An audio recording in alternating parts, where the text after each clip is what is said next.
il mourut. C'est ainsi que je mettrai par elle Israël à l'épreuve, pour savoir s'ils prendront garde ou non de suivre la voie de l'Éternel, comme leurs pères y ont pris garde.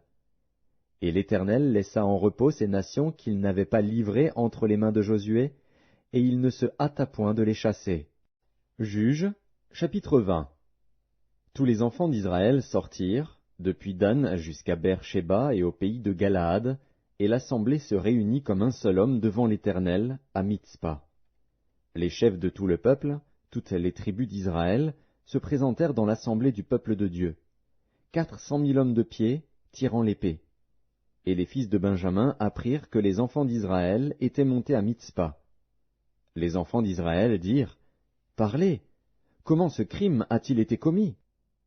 Alors le Lévite, le mari de la femme qui avait été tuée, prit la parole et dit, « J'étais arrivé, avec ma concubine, à Gibéa de Benjamin, pour y passer la nuit.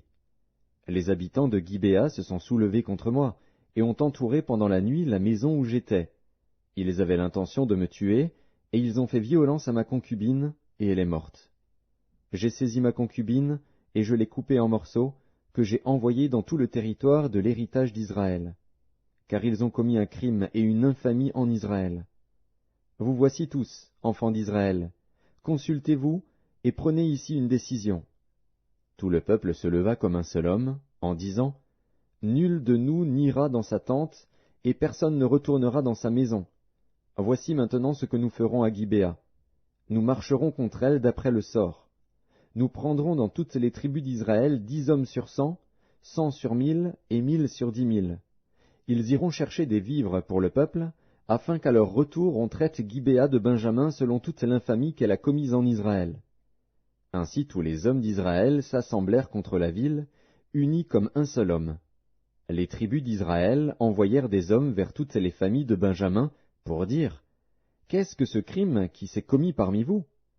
Livrez maintenant les gens pervers qui sont à Gibéa, afin que nous les fassions mourir et que nous ôtions le mal du milieu d'Israël. » Mais les Benjamites ne voulurent point écouter la voix de leurs frères, les enfants d'Israël. Les Benjamites sortirent de leur ville, et s'assemblèrent à Gibéa pour combattre les enfants d'Israël.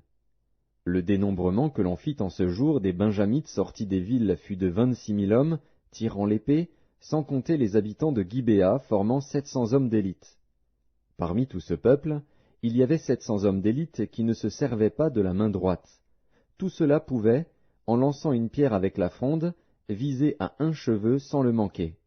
On fit aussi le dénombrement des hommes d'Israël, non compris ceux de Benjamin, et l'on en trouva 400 000 tirant l'épée, tous gens de guerre. Et les enfants d'Israël se levèrent, montèrent à Béthel, et consultèrent Dieu, en disant, « Qui de nous montera le premier pour combattre les fils de Benjamin ?»